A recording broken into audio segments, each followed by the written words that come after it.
Antonio Meucci, a forgotten innovator in the history of the telephone. When the history of the telephone is discussed, the name Alexander Graham Bell is often the first to come to mind. However, the story of Antonio Meucci, an Italian immigrant who developed a voice transmission device decades before Bell, offers a compelling narrative of innovation, financial hardship, and the complexities of patent law. Born on April 13, 1808, in Florence, Italy, Antonio Meucci demonstrated an early aptitude for mechanics and engineering.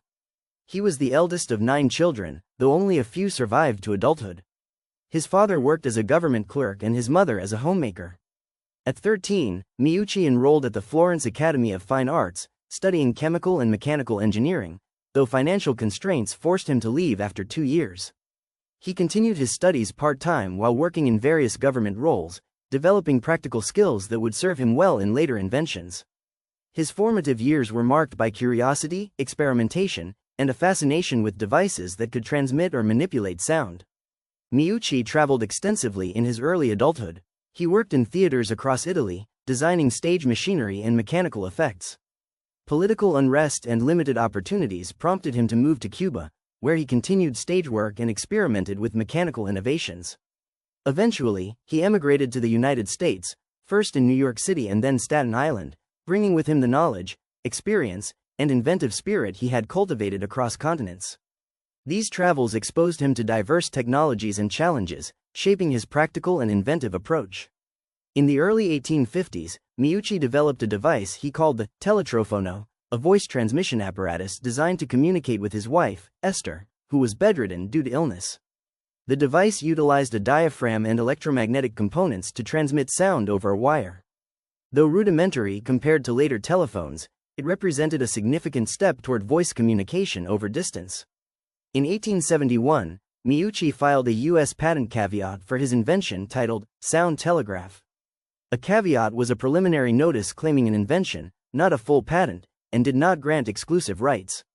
Financial hardship prevented Meucci from renewing the caveat after 1874, limiting his legal protection and ability to secure recognition for his work. In 1876, Alexander Graham Bell was granted U.S. Patent number 174,465 for an electromagnetic method of transmitting vocal or other sounds. Bell's patent, based on a different technical approach, became the foundation for the telephone. Meucci's supporters have argued that Bell's invention was similar to Meucci's teletrofono and that Meucci should be recognized as the rightful inventor. Legal disputes ensued, but no court awarded Meucci full recognition or compensation. Scholars note that Bell and his assistant Thomas Watson were the first to achieve intelligible speech transmission via undulatory electric currents, while Meucci's earlier work represents an important precursor. In 2002, the U.S. House of Representatives passed House Resolution 269, acknowledging Antonio Meucci's contributions to the invention of the telephone. The resolution noted that financial constraints prevented Meucci from obtaining a full patent and that he had demonstrated his invention in the 1860s. While the resolution did not overturn Bell's patent, it offered formal recognition of Meucci's pioneering work.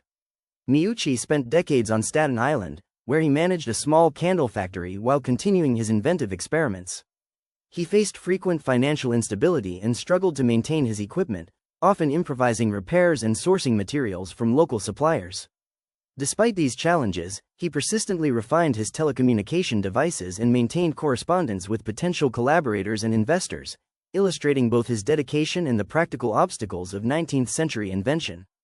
This period reflects his resilience and underscores the difficulties faced by immigrant inventors trying to bring new technology to the world. Antonio Meucci died in poverty on October 18, 1889, on Staten Island. Though he never achieved the fame or fortune of Bell, his work laid crucial groundwork for voice transmission. Meucci's story highlights the challenges of innovation without financial support, the significance of early experimentation, and the importance of recognizing contributions that may have been overlooked in history.